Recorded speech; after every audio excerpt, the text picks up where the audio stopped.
I'll take you for a ride on the devil's ship. I'll take you for a ride where you sink or swim.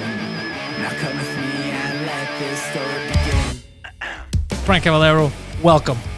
Nice to be here. Thank you for inviting me. So, I'm going to get into anecdote stories, but I have to know in the beginning, I didn't realize that you went into politics. And then I saw your picture in TMR, and I was like, get the fuck out of here. What is going on? How did that happen? I remember you from TV. You're an entertaining guy. It happened, I was in Florida last winter from November to April, and I was down there looking at how our government, the Liberal government, I've been a Liberal supporter all my life up until 2019. I was looking at how the current Liberal government was handling the pandemic, the vaccines, the rollout, the border closures, what happened with China, the fact that we didn't have vaccines we had to purchase. And I decided, I was approached by the Conservative Party of Canada to run, and I said, you know what, why not? It's time for a change. Trudeau's been in power for 6 years, or almost 6 years. And I decided to launch from Florida, which was fantastic because a lot of people were told not to travel, but we were not forbidden to travel. We were allowed to travel. I went down there to work for a Canadian company, and we launched my campaign or my candidacy from Florida on Zoom, and I got exposure on every network, Evan Solomon, CJD, as well as Global, City, CTV, and CBC. So the big question is, why did I launch from there? Because back in March, you could be anywhere. You could be in Tahiti and launch a campaign. I was in Florida. And the majority of the people agreed with me. I was down there to work. I wasn't on vacation. I was working. I had to make some money. And I enjoyed Florida. It was safe. I realized once I was down there for over 5 months, the first 5 days, I said, boy, Florida is a safe place to be. You're outside. The weather's nice. I heard the opposite. Yeah, well, you know, the media, I've worked in the media all my life. And when you watch the news at night back then, and even now, they always emphasize how many cases we got, how many people died. They rarely mention how many people recover. And if you look at the stats, I think we're at 90% of the people who died in Canada died from long-term care facilities. So if we're 25,000 people that passed away, 90% is, almost 20,000 people. So in reality, it's 5,000 people that didn't stay in long-term care facilities that passed away. And when you look at our population, 35 million, 36 million, 40 million, it's bad even to lose one person, but I think it was exaggerated, and the government scared people. Then they brought in the hotel. If you traveled, you had to come back, stay at a hotel. It cost $2,000. So, I decided to launch, and when I came back in April, I quarantined for 14 days. I was vaccinated in Florida, and I got tested. I was negative. I got tested 4 times. I was negative. And I decided to run. And since April, that's what I've been doing. And here we are. Have you been getting a lot of support? Because you're one of the most beloved, I guess, TV personalities in my time, in my generation, that I can remember. So I would assume you'd get some love, you get some support. Well, I got to tell you, I'm very surprised. This is new to me. I mean, and I've never done this. I've been doing door-to-door. I'm meeting people, campaigning. We've had events. I'm surprised because I was a Liberal supporter all my life. When I ring the doorbell and people come out and meet me, first of all, I wear a mask. I have a cap on. They don't recognize me right away. The first thing they say is, are you with the Liberals or the Conservatives? Then I tell them I'm with the Conservatives. And a lot of people, I would say 80 to 90%, are not happy with the current Liberal government.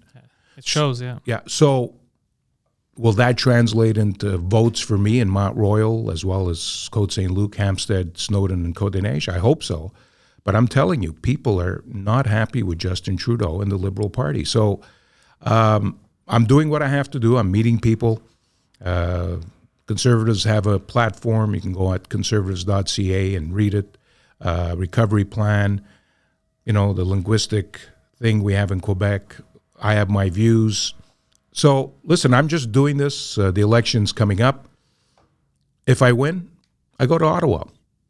If I don't, I stay here, and maybe this winter I head down to Florida again. I like that you got into it for the right reasons. So, for example, a lot of people don't put their money where their mouth is, whereas you didn't like what's going on. And instead of just complaining about it, you said, you know what? I'm going to throw my hat in the race. I don't like what's happening. Let me see if I can make a difference. I always appreciate people that get into politics for that reason, as opposed to just getting pushed. Hey, you have a nice face. You're known. No, Go there and do that. So I like that you did. But where did for me, this is, you're going to fill me in on your history, but I remember you as the weatherman on CTV. You were very well known. You're a funny guy. You're always cracking jokes.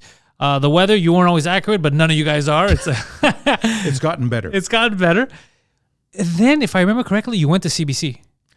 Well, I'll tell you what happened. The story, what happened is I started in radio back in 1980 in Sussex, New Brunswick. My first radio job, I was doing afternoon drive at a adult contemporary station. My first radio job out of University of Ottawa. I stayed in New Brunswick approximately 4 years. I went from Sussex to Fredericton, New Brunswick, capital city. I loved Fredericton. I still do. And I ended up getting on TV purely by accident. I loved radio. I still love radio. I wish I could still do a shift somewhere in the city or somewhere in Canada. Have you thought of podcasting? We'll talk. And what happened is the Weather Network back in '88 launched from Montreal. The English and French was launching from Papineau and René Lévesque. That's where I think their studios are still there now. And I was doing radio in Sherbrooke. So I went from New Brunswick to Manitoba to Ontario, and I ended up in Sherbrooke, Quebec, doing afternoons there. I loved Sherbrooke. I loved the townships. I loved Quebec. And I saw an ad in the Gazette that they were looking for weather people. I applied. They hired 24 weather people, 12 in French, 12 in English. I was the 13th guy that was contacted. I was told, listen, unfortunately, you didn't make the cut now, but if ever we have an opening, you're the first guy we're going to call. And I said, sure. And a few months later, they went on the air in September '88. And in December, I got a call, and I auditioned. At that time, I think I owned one suit, one tie. I auditioned. I got the job. And I started doing weather. While I was doing weather at the Weather Network, which is based in Montreal, seen all across Canada, Don McGowan called me from CTV and said, listen, you're in the city. You do a good job at weather. Would you like to fill in whenever I can't work? I said, sure, no problem. I filled in. Don was doing travel. Suzanne des Hotels was there as well. And I filled in. And then eventually Suzanne or Don, I don't remember, but I ended up getting more work. So I ended up leaving the Weather Network to work at CTV. I was there 17 years. And back in 2008, I was laid off. I was told, listen, we can't keep 2 full-time weather people. We're going to keep one. They decided to keep Laurie Graham, who does a great job. And I was out of a job for maybe a month, and CBC Montreal called me. They said, we can't believe they're laying you off. Weather's important. Global warming, the climate, we're going to hire you. So you were liked and known in the city. Yeah, I mean, listen, I was doing the zucchini contest. Yeah, I remember. I was doing all kinds of stuff. It was fun. Listen, I did a lot of great stuff at CTV. I was with Leslie Roberts on the morning show. Delano Giardini, God bless him, he passed away a few years ago. He gave me a first chance. He said, Frank, you know what? You do weather, but I want you to be my roving reporter. Something like, I don't know, Rick Mercer, if you ever watch Rick Mercer. I was doing Rick Mercer back in '98 with one camera. We'd go out to do crazy stuff. I mean, I was dancing. I was synchronized swimming. I was doing kicking field goals. Yeah, it was just wacky. Wacky stuff. It was fun. We did it for a year and a half, 2 years, and then the show was canceled. And I stuck to weather, and then CBC hired me. So I did a lot of stuff, and then I went to CBC in 2019, in December of 2019. They decided they were not going to renew my contract. We sat down. I got my severance pay. I went to Florida for a few months, and I haven't worked really since. So I've been unemployed since I finished my severance, which was February of 2020. So it's going to be 2 years come this February or next February. Right around where everyone else became unemployed as well. That's right. The pandemic hit and people were working from home. So, and that's what I've been doing. I've been doing, some weather online. I have friends that own businesses. I help them out because I know how tough it is these days to find employees to work. And I'm in politics. I'm going to run in the next election. And here I am. I mean, I still miss radio. I still miss TV. I feel I still have a lot to give to that business. I mean, I love doing weather. I love doing a music show, podcasting, whatever. So here I am. I'm right now. I'm concentrated on the campaign and the election, and then September 20th. Afterwards, we'll see what happens. I think the odds are good for your political career, given the climate right now, given the 20-point loss of the Liberals, and just you're coming in at a good time. But even if that were to not work out, let's say, would you transition and be like, all right, let me get back into what I love. Let me get back into trying to force my way into radio, TV. Is that what you're going to do? Well, I'd love to, but you know what? It's really tough. I mean, it is. Yeah. It's especially on TV these days. I mean, when I started in '88 on television, I auditioned with 20 other people. I got the job. Today, the criteria of hiring people is totally different. They don't really look at talent all the time. They look at other factors. So it's tough. Plus, I'm not a young guy. I'm over 60, so it's going to be tough for somebody to hire me. I mean, there are stations that say I need a veteran, a guy who can do the weather or do sports. I'd love to do sports. I mean, I'm a soccer fanatic. I love hockey as well. So I definitely, if after the election, I'd like to get back into it. I mean, even doing a weekend shift, on a music station. We don't have a 70s, 80s, 90s station in Montreal. We've got The Beat, we've got Virgin, CJAD, Show'em. We don't really have I'd love to do a 70s, 80s, 90s, and today. I love that format. I know the music. Maybe I'm in the wrong city. I mean, maybe I have to leave, but it's tough. I mean, at this stage, uprooting now your whole life. Yeah, but at this stage, it's tough too. You reach a certain age, they're going to hire younger, they're going to hire cheaper, they're going to hire. Right now, it's not a case of money. I just want to stay busy. I want to do something. Same thing with this election. I tell people, you know what? If I don't win, it's not the end of the world. I've been working since I was 16, so I'm not rich. I'm living a comfortable life. I'll do it because I love doing it. I still love doing radio. I still love doing TV. I love hosting. If somebody asks me to host an event, I'll host an event. But eventually, you're right. If the election thing doesn't work out, I'd like to maybe do radio. I've been in contact with some of my friends that I used to work radio with in Sherbrooke, Danielle Coulombe, Ted Silver, and they do an online show during the week and on weekends, and they get former announcers that worked at the station to do a 2, 3, 4 hour shift. So I'm talking to them and possibly doing a shift. You're not getting paid, but at least you're doing something you like to do. So I'm looking at that as well. That's actually pretty cool. Are you a confrontational person? I'm not a confrontational person, but I got to tell you, I don't have much patience these days, honestly. Because I'm imagining you at Parliament. Oh, no. Listen, I tell you, if I get to Ottawa, I'll probably be on TV once a week. I figured. Not because I want to be, because you can't hide your emotions. I'm emotional. I'll say what I have to say, about the parties, especially the Bloc and the Liberal Party. I'll say what I have to say, the language issue. I grew up in an Italian household. We learned French in school. I'm glad. I'm trilingual. I speak English, French, Italian, and some Spanish. I'm glad, that they forced us to learn French. Yeah. And today, what's happening in Quebec, I believe in a bilingual Canada. We should speak, the more languages we speak, the better it is. Why can't we have bonjour, hi, and ciao, and tikanis on the taxis? Why can't we have that? That's what I say. I say it's unacceptable that we're even debating there's certain people that they don't need to learn French, there's certain people that don't need to learn English. In Quebec, I believe every student, every kid that grows up here should be perfectly bilingual. And I don't care if the other provinces don't want to follow suit, that's their thing. But it's a power. It's a power to have these languages. It's a power. Our kids are much stronger on the world stage if they can speak more languages. So I'm with you. But, not just Quebec. I mean, if you live in Saskatchewan or Manitoba, I worked in Manitoba. There's a lot of Francophones in Manitoba. So it's worth knowing French. Why not make Canada a bilingual country? In other words, if you go to school in BC or the Prairies or Ontario, you have to learn French while you're going to English school. The same way in Quebec, you have to learn French while you're going to English school. other countries would look up to us and say, look at Canada, man. They have 2 official languages. It's fantastic. I worked in New Brunswick in radio. It's a bilingual province. There's no hassles there, no problems. You get served in either language. That's the way Canada should be. Protect the French language, protect the English language, and everybody would be happy. And we wouldn't have this ongoing debate over language issues, how the French language is diminishing. If you go to a restaurant and you have to order lasagna or a souvlaki or whatever, and you do it and you don't speak French, it's not the end of the world.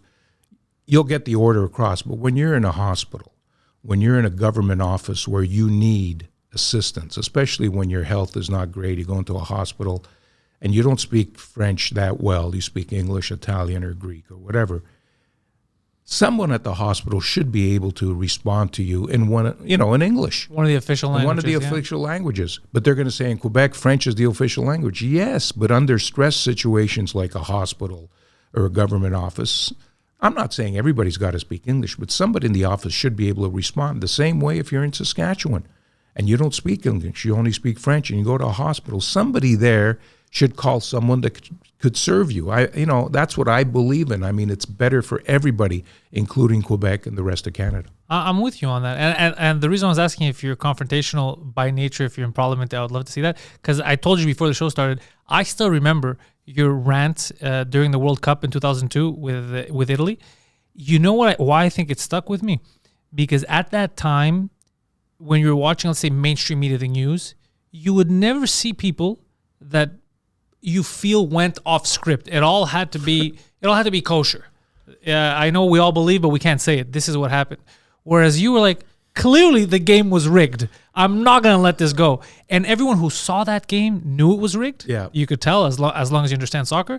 I felt the same way. I'm a Greek kid. I was like, yeah, this is fixed. So to have someone represent that on TV and just be angry about it was both hilarious and it was refreshing.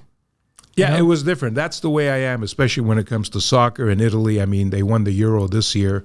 Again, they weren't supposed to win the Euro. They surprised a lot of people. They were supposed to before the tournament. On the podcast, I told people, if you're going to put your money down, I've been watching the qualifiers for 2 years. The best team out there is Italy.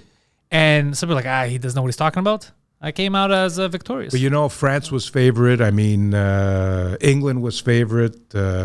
Belgium was favorite. All good teams. All good teams. I mean, Italy still ranked, I believe, 5th or 6th, even though they won the Euro. But now they're worrying about the qualifying for the World Cup. Yeah. No, but when it comes to soccer and sports in general, I get very emotional. I express my feelings. I did it on the air, as you mentioned back then when Italy lost. I think it was the Ecuadorian ref that the game was rigged. And I was with Brian Wilde on the air and Ron Roosh. And we had some fun. I sort of lost it, but it was fun. I lost it in a nice way. I kept it clean. And people remember it like yourself. So, no, I'm emotional when we talk about that. My Italian comes out and I let people know how I feel. So if I do go to Ottawa and I don't like something, I'm not going to be afraid to talk about it. I know some politicians watch what they say. If I get to Ottawa, I'm going to say exactly what's on my mind and let people know how I feel. I think people are getting sick and tired. I think one of the reasons why people are upset is they're getting sick and tired of lip service. They're getting sick and tired of someone smiling and saying one thing and then doing the opposite and just staring you down with a smile. I think enough's enough. After the pandemic, people saw what real problems are, being unemployed, and they go, you know what? I have real issues. I can't handle this nonsense anymore. Either do what you're telling me you're going to do and what we need to be done, or get out. That's why I think guys like you, this is the perfect time to get into politics because we need that. I agree with you. I mean, listen, I've been campaigning now for a couple of months, even though the election was only called a few weeks ago. When I came back from Florida in April, I started meeting people. I organized events. We raised money because you need money for your campaign. And, I say it like it is. I mean, I'm not afraid to talk. When I'm with small groups and they ask me questions, I'll answer the way I feel like answering, and they appreciate it. They appreciate my honesty, and I think this will translate into some votes on election day, September 20th, because, listen, I'm a media guy. I'm getting into this. I hope I win. If I don't win, I've learned a lot. It's been a lot of fun. It's been tiring. I mean, I'm walking a lot. I'm walking equivalent of 2 18-hole golf courses every day. I mean, I golf, and I know if you walk 18 holes, it's tiring. I'm doing it twice, door to door in the heat. We've had some hot weather this summer in Montreal. So I'm learning a lot. It's a lot of fun. I hope I win. I'm doing the best. And if I don't, you know what? It's a learning experience. I've learned a lot about how politicians have to speak, what they could say, what they can't say. They're going to offend this guy, offend that girl, bam, bam, bam. Is that bam. weird to you? It's weird, but it's just a game. I mean, they all play games. I mean, they'll say, they'll say what you want to hear, and then 2 minutes later tell the other person what they want to hear. And I'm not like that. Listen, I'll say what I have to say. I mean, listen, I told you about the English language and the French language here in Quebec. I'm a proud Quebecer, proud Canadian, and proud Italian. I say it like it is, and some people are going to like it. Some people say, well, especially the Bloc supporters are going to say, well, ça c'est pas bon. Oh, you think the Bloc will be against having the kids learn both languages? Yeah, maybe. Yeah. Oh, yeah. Listen. But that's crazy because you limit the kids. Yeah, but the whole world, what? You need them to speak another language to expand. All our lives we've been through this. I mean, for 40 years, I remember this, then the referendum, and it's never going to end here. It's never going to end until one day Quebec maybe votes to separate or to leave Canada, and then Quebec could see how they could survive on their own without a Canada. And it might happen one day. Maybe not in my day, your day. Maybe, yeah.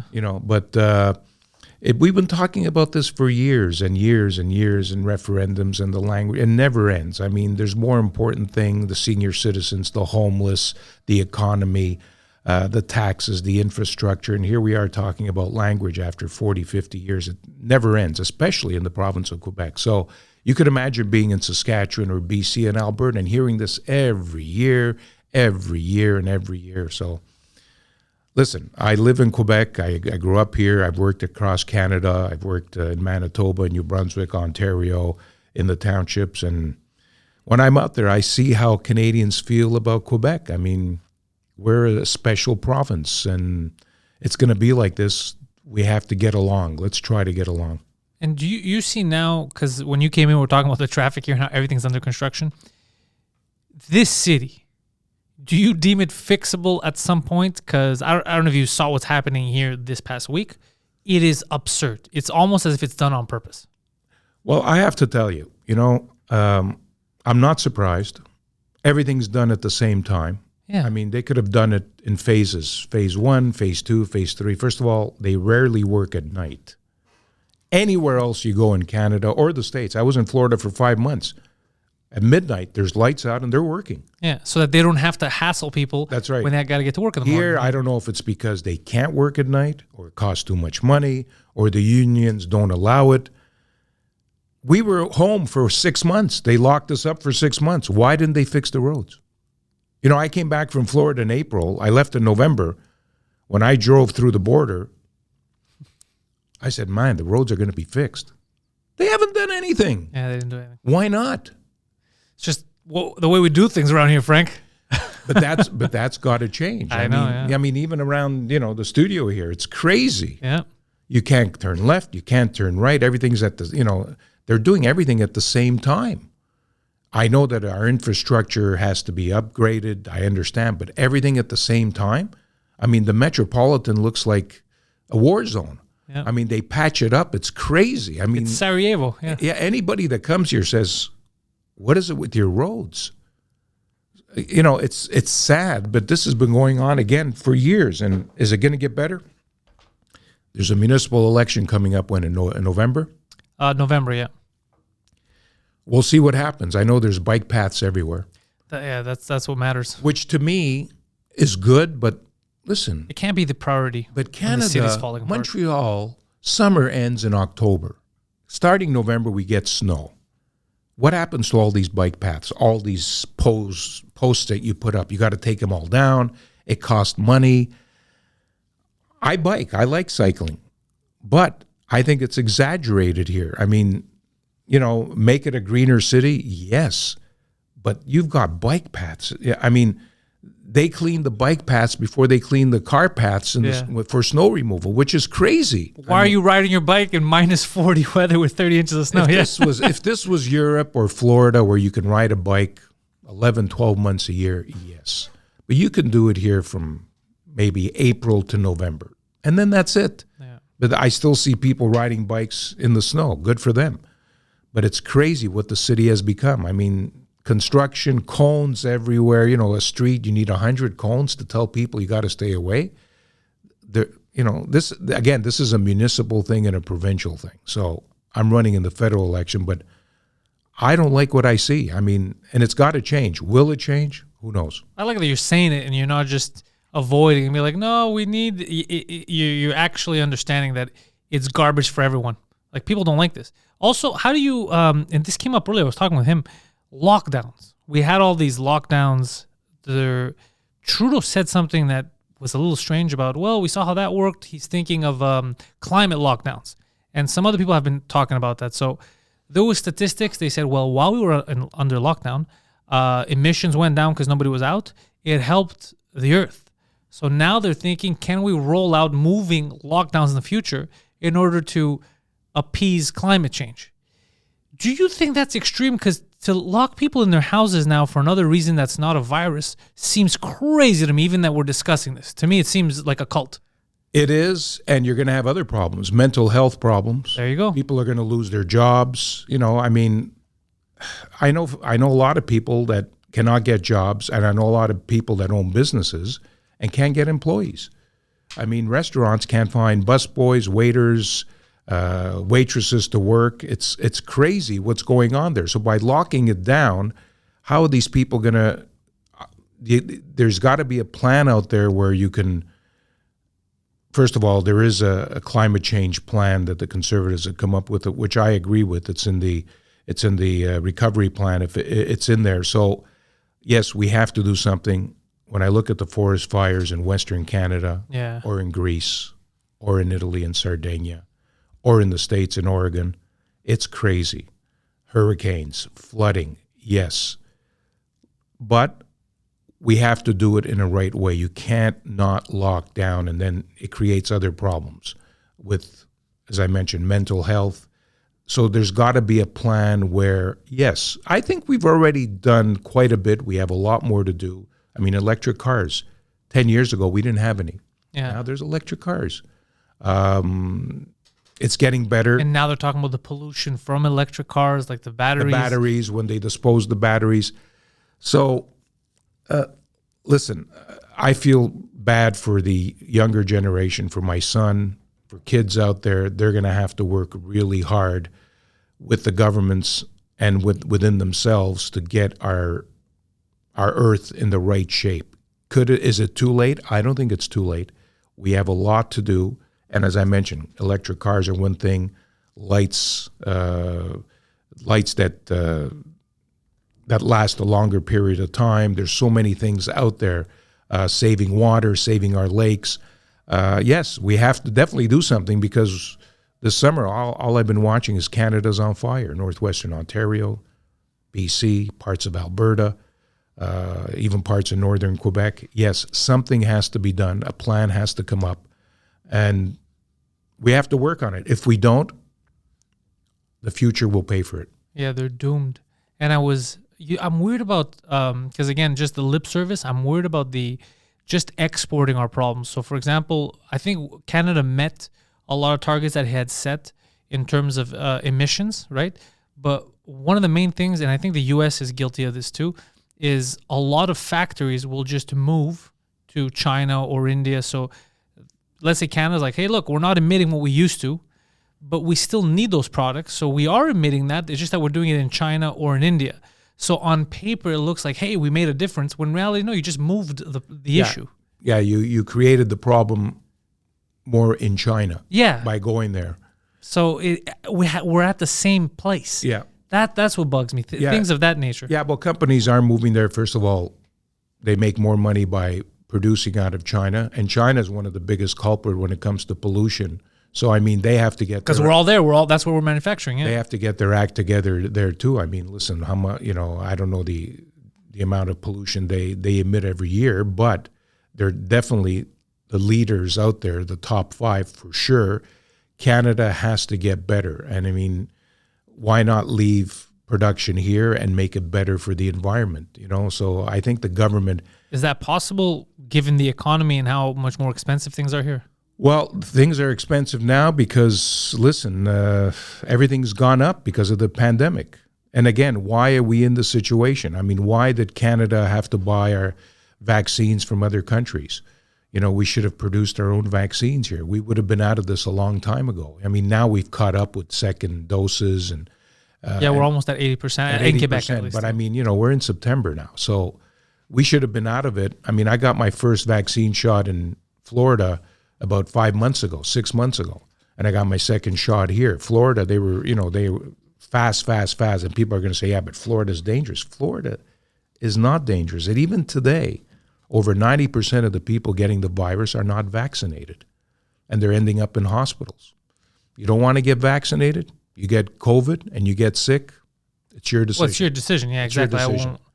I'm not going to fault the vaccines or society for that one. So you were, I haven't met someone, that's interesting. You got your first shot in the U.S., in Florida, and your second shot in Canada. Yeah, I got my first shot in March in the U.S. in Publix. I was grocery shopping, and they were giving out Moderna, and I sat down, I spoke to the nurse. She goes, yes, you're eligible if you want. I got my shot. I waited 30 minutes. I didn't have any effects. My arm was sore. And that was it. Then I came to Canada, and I was told in the States, listen, you should get your second shot between 28 and 42, 45 days. I said, yeah, no that's problem. the best. That's what they said. So when I came here, I went on Click Santé, and I tried to get an appointment, a month and a half later. And the earliest I got it was 3.5 months later, which according to many scientists is too late. You should get it done within 28 and 45 days. I took my appointment end of June. I had it in March. So I basically had all March, all April, all May, June, almost 4 months before getting my second shot. But I was lucky.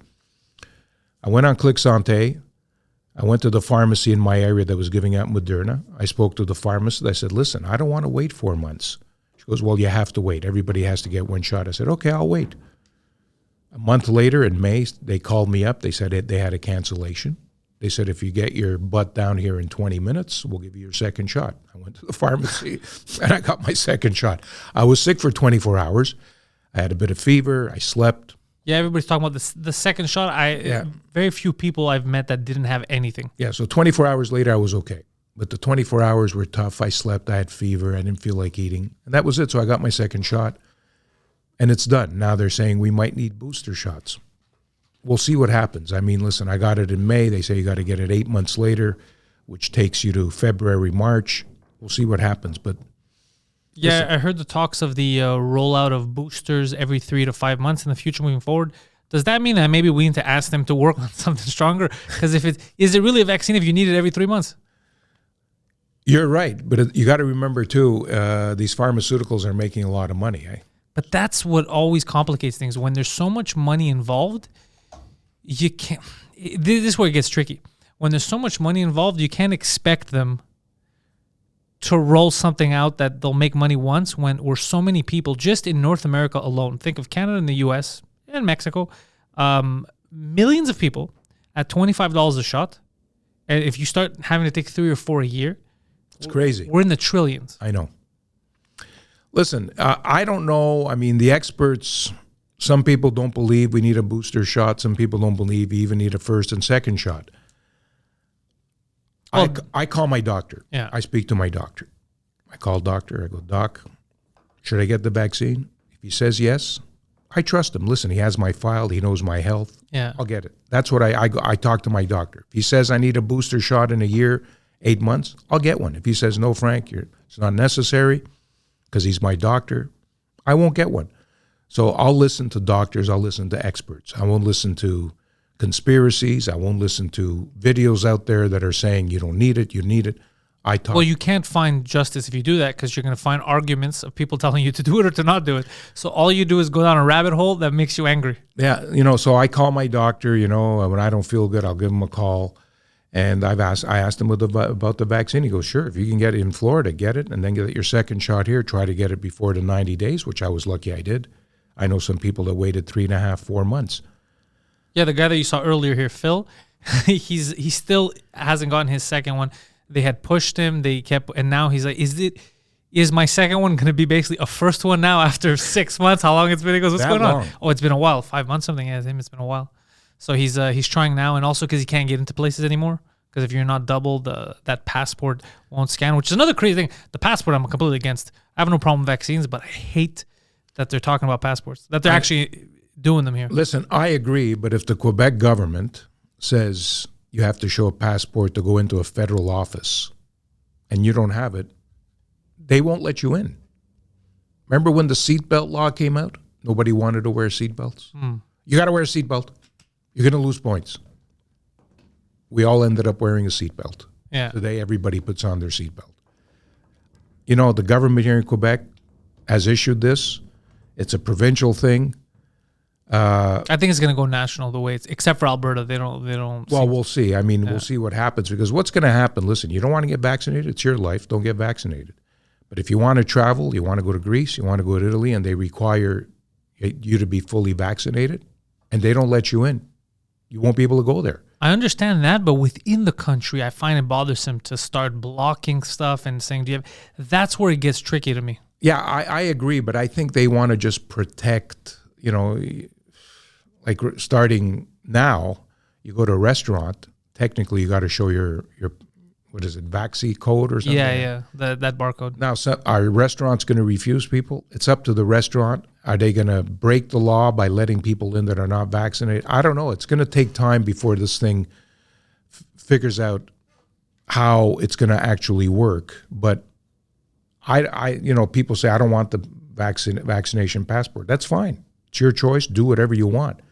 But if you want to go to a concert down the road and at the door, or a hockey game, They're scanning. and you don't have it and they don't let you in, what are you going to do? If it's a law, if the government passes a law, there's nothing you can do. You can sue. Go ahead, sue them. I think some business owners they have a huge lawsuit in Quebec that's ramping up right now. Well, yeah, I mean, listen, I've seen some businesses that are closing their dining rooms because of the passport. They just want to do takeout and delivery. Yeah, I saw that on Jerry too, which makes sense. Yeah. It's like less headaches.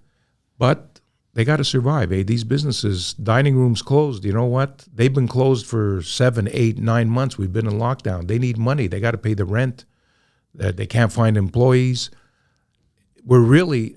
It's a strange time. Yeah, I never thought, honestly, if you would have told me a year and a half ago that we'd be living through this, I'd say, you're out of your mind. I mean, it's crazy what's happened since, March of 2019. Yeah, this is this morning we're saying the same thing. We feel like there was he was blaming 2012. He said when they were playing with the Large Hadron Collider, he said that's what happened. We went into another dimension, and we're living in the weird time where Jake Paul is a professional boxer, and we have vaccine passports all over Canada. It does seem strange. I think a lot of this is also due to panic, and I think a lot of it is not going to stay. I think it's fear. Let's motivate people. All right, we've reached 90% or something. All right, let's start calming down because people are angry. Well, we'll see. I mean, we're almost there. We're almost there, and hopefully that happens, because I even noticed with our boy Trudeau, the anger that is being expressed towards him all over the country. It's not an isolated incident. Ever since he went out and said, if you don't want to give it, there's going to be consequences, he turned so many people against him. So many vaccinated people he turned against him because, whoa, hold on a second. That's not the country I live in. And I think that was the wrong rhetoric. Listen, I think the problem is going to be in the schools. I mean, kids are not vaccinated.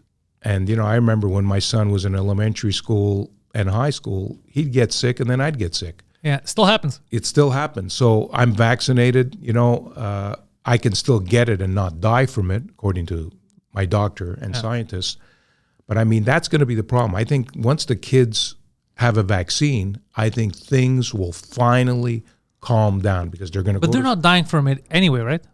Well, look, if you look at the States, I mean, again, watching the media, a high percentage of kids now under 12 are getting it, and some of them are not surviving. They're on ventilators. They barely make it. It's scary. It really is, because,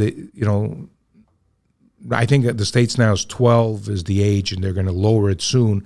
Once I think the kids get vaccinated, even in Quebec, And in Canada, things should get better because I think you're in a classroom with 25 kids, 30 kids, somebody gets sick, somebody has it, this Delta variant moves along quickly. They take it home. If the parents are not vaccinated, they get it. If they are, they'll get sick. They shouldn't end up in the hospital. So I think the key is, listen, if you don't want to get vaccinated and you get it and you get sick, it's your life. This is the way I look at it. That's how I see it too. You're making your own decision. Plus, statistically, I mean, even before we had the vaccines, it was still a 99% survival rate. Yeah. So I don't think we're going to get wiped out. Yeah. It's more of, I don't like the coercion of people. In terms of getting scared for the vaccine, now millions of people around the world have taken 2 shots. So if it was something that would make you blow up, we would have seen it happen. Yeah, I understand. So that's what I tell people. I mean, there's been cases where some people have gotten sick. There's even a couple of cases. That's always going to happen with every vaccine. Yeah. But that's why people argue about kids, and I get it. They go, look, if it's not necessary for them, should we be forcing them?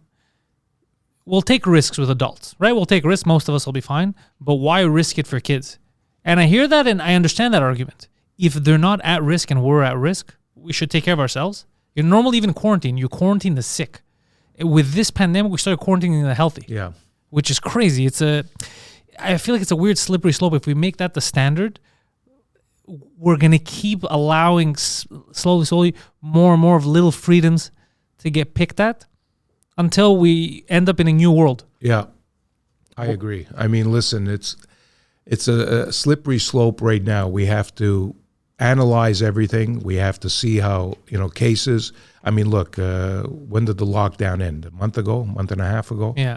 And cases have gone up, but I mean, it's not the way it was back in March of last year. Yeah. And people are vaccinated, and I'm sure some people out there that are vaccinated have had the Delta variant, but maybe didn't even know. They didn't even know. So, but again, there's people out there who don't want to get vaccinated. There's people out there who don't want to wear masks.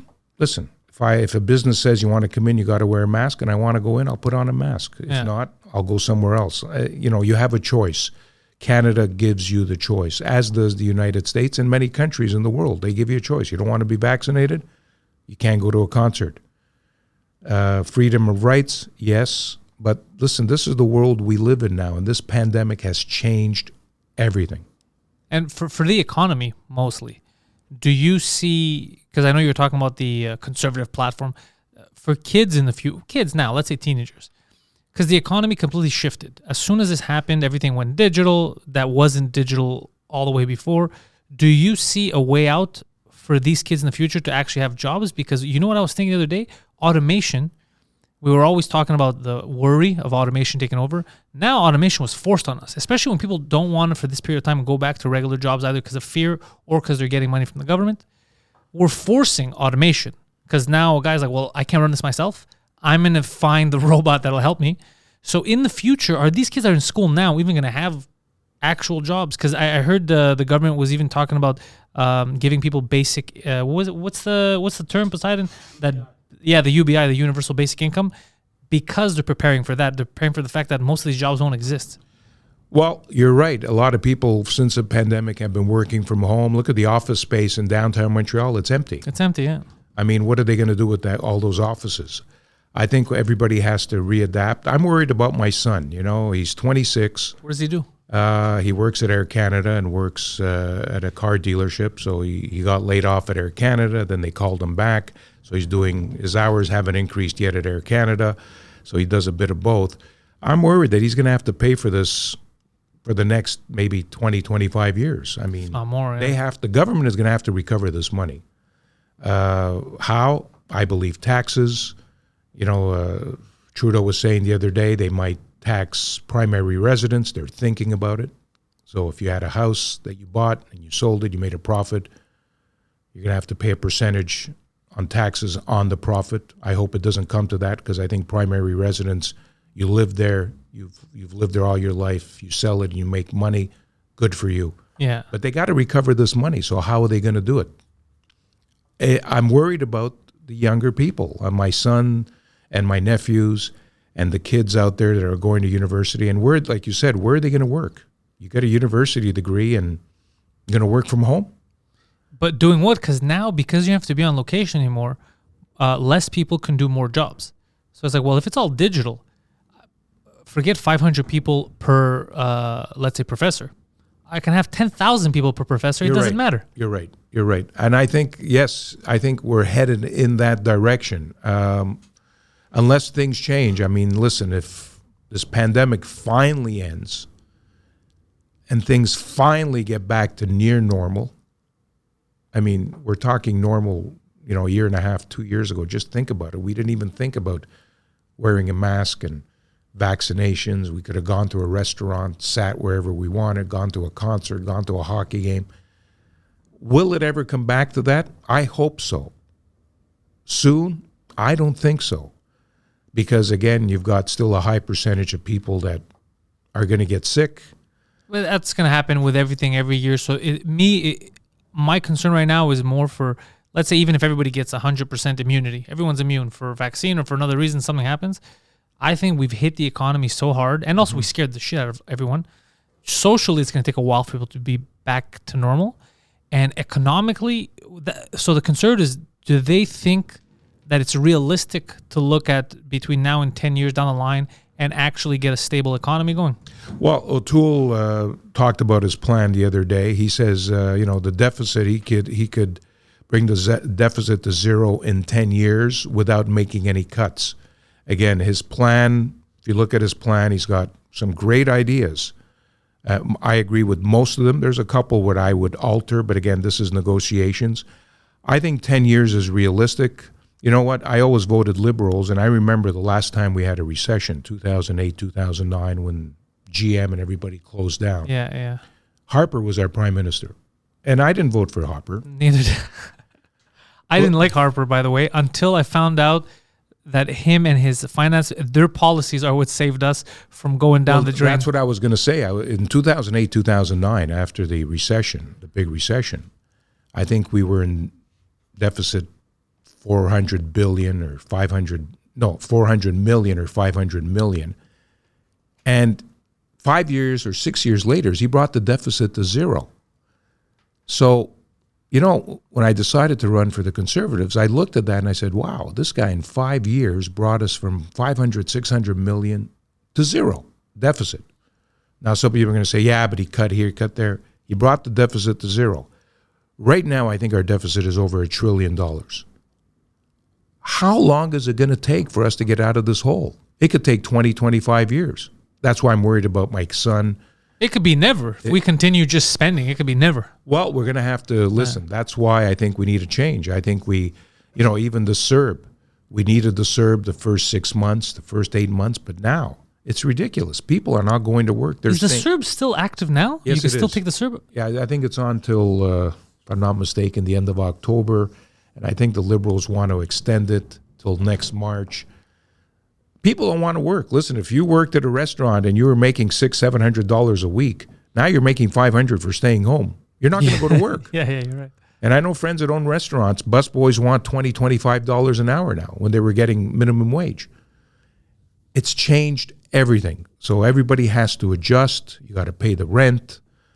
There's subsidies out there. But who's going to pay for this? My son, his kids. Those are the people that are going to pay for it. Yeah, we're gonna eat it hard, Frank. I know. It's crazy. There's no way out of it. I know that we're gonna have to roll up our sleeves, and I don't mind it. This is unprecedented. I don't even think in the beginning, like let's say Trudeau, now it's easy to judge. Hey, sir, why'd you do this? But no one's ever faced this, so I don't envy having his job, especially at the time when this happened. Same thing with Legault. I don't envy either of their positions to get a pandemic thrown into your lap and then you trying to figure it out. And I think maybe Trudeau handled it at the time as best as he could, and the CERB was 100% necessary. You needed Definitely. You needed something. But what scares me is the fact that one party has decided to look at a 10-year plan to get us out, and the other one who's in charge, who would know better what's happening, refuses to put out a platform until now and says, I don't really look at the economy. I don't look at remember when he said that last week? I don't really look at the numbers. Yeah. What are you talking about? Who's in charge of this boat? Yeah. Who's steering this ship? No, I know. When he talked about monetary policy, I mean... He's like, I don't look at that. Well, listen, I mean, the Canadians will decide. I mean, if they want to go the same route, they'll vote Liberal. If not, they'll vote another party, and we'll see what happens. But listen, I'm worried because we have a long way to go to get out of this. We really do. And again, the younger generation is going to pay for it for many, many, many years unless we fix this problem soon when it comes to the environment, when it comes to the economy. We have a lot of work to do. And, 2 years ago, if we were sitting here talking, we wouldn't be talking about this at all. And This would be conspiracy theory. Yeah, I know. You'd be like, get out of here. This is never, what are you talking about? Yeah. I think what's happened is if this happens again, because we might have another pandemic in 10, 15, Who 20 knows, yeah. years, I think we'll be better prepared. That's what good came out of this is with vaccines. We're going to start producing our own vaccines in Canada, hopefully. Better preparedness, science. I think this taught us a lesson, not just us, the world. It taught everybody a lesson. You know what I like? The disinfecting everything. I'm enjoying it. For example, this studio, before we came in, was microphones, everything is disinfected. When we leave, it's going to... I think that I can appreciate, knowing that things are just always getting disinfected. I'll keep that. That I really like. Well, definitely. I mean, listen, I don't think I've washed my hands more in the last year and a half than I did the first 10 years. It's unbelievable. Yes, I agree with you. Everything's cleaner. Sometimes it's exaggerated. You wash your hands and 30 seconds later you enter a business. You got to wash your hands again, even though you didn't touch it. You didn't touch anything. Now there's plexiglass everywhere. Yeah. Every place looks like a bank. Yeah. Remember when we used to go to the bank, there used to be plexiglass. So I think that'll stay. I think a lot of things have changed. We've learned a lot, and I think we're going to be better prepared. But let's fix the economy. Let's fix, even with the vaccines. I mean, in Quebec, we gave out AstraZeneca, and a lot of countries are not accepting it. So what are you going to do? Now you got to start mixing. Is that good? The mixing, we had to be careful, because I remember even the U.S. said if you 2 shots is fine in most places, but don't mix. If you're going Pfizer, go full Pfizer, go full Moderna. And here, AstraZeneca. I mean, I know people that have had both shots of AstraZeneca, but they still can't travel because it's not accepted around the world. So what are they going to do? So again, Quebec always has their own way of doing things. Yeah. Because Quebec is Quebec. We're a special place. We are. Well, Frank, I wish you the best of luck with the campaign. I hope everything goes well for you. And if it doesn't, I really sincerely hope that I see you back in some kind of capacity, either on TV, doing a podcast, radio, something, because you know how to handle that mic. You're good at talking. You have a nice tone to you. People like to listen. And again, you're one of the guys that stuck with me for all these years. I remember you on CTV. When we were kids, we used to watch, the news was something that would come on and you knew the people. I remember Bill Hoagland, I knew everyone on there, and you're a character. So, but hopefully, honestly, I hope everything goes successful in your riding and you could win. But if not, I don't think you're going to lose too much. I think you're going to do something good. Listen, I'm hoping to win. If not, I'm a winner anyways because I've learned a lot. This is like taking a university course on politics. I'm learning a lot. I'm having a lot of fun. I'm meeting a lot of interesting people.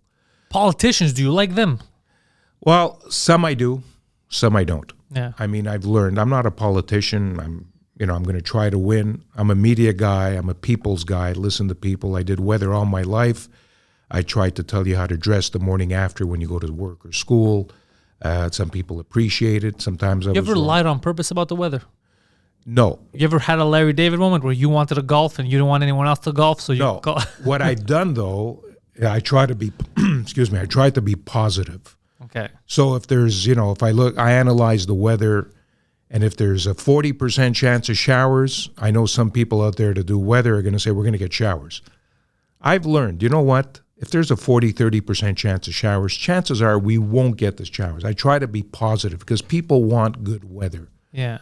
And I try to always, you always hear we're going to get 25 centimeters of snow.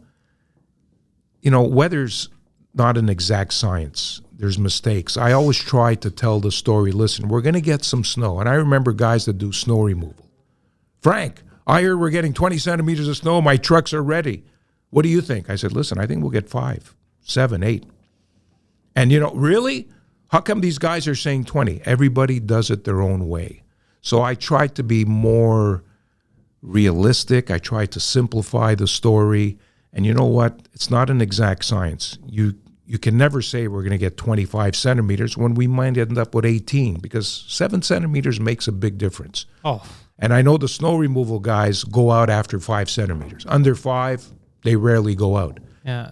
So I tried to keep it the way I'd want to hear it. You know what? I don't think we're going to get 30 centimeters of snow. I think we'll get 10 to 15. I try to use that round figure instead of being precise because weather is not precise. It changes all the time. It changes every minute. Weather is the only thing that changes every second. Sports doesn't. Once the game is over, the game is over. Weather changes. I mean, it's sunny now. It could be raining tonight. So you have to learn how to adapt. And after doing weather for 35 years, I've learned how to adapt. I've learned how to tell the story to people, and I'm grateful that they gave me a chance to do it. I just realized I can ask you a question. You can solve an internet meme problem. That's what you're thinking of. I saw your head. So there was a debate going on. My entire life, the way I understood it was when you say there's 40% chance of rain, it means there's a 40% chance that it will rain. Mm-hmm. Members of the online community, this imbecile in particular, is one of the people that spread the propaganda that said, no, when they say 40% chance of rain, what they're saying is 40% of the area will be covered in rain, which drove me crazy because that doesn't make sense to me. No, is he correct? When you say 40% chance of showers for Montreal and area, some areas will get 40%, some won't get anything. But what does it mean? If you say 40% chance of rain in Montreal, does that mean there's a 40% chance that it rains or that it will rain and only 40% will be covered? It's 40% chance that it'll rain. Okay. It's not, The mystery is solved. it's not 40% of the island of Montreal is going to get rained on. That's why I was losing my mind when he brought this up, and it was all over the internet. People were saying we've been misunderstanding. This is what weathermen are really saying. I was losing my. It doesn't make any sense. In English, they're saying 40% chance of rain. How the hell does that translate to 40% of the area will be covered in? Some areas will get it, some areas won't get it. Yeah. And under 30, 40%, chances are you won't get a shower. Yeah, you won't. Once you hit 50 or higher, chances are you'll get a shower. Not the whole island. You could be in Chamonix and get it, and be in Park X. Well, that happens to me all the time. Yeah. I drive and I lose the rain. Yeah, so listen, but it's gotten better. When I started, we used to do weather, tomorrow, the day after. Now people want to know, hey, my daughter's getting married Saturday at 1. Can you tell me if it's going to rain Saturday at 1? And I tell them, listen, it's Wednesday. I'll find out for you Thursday.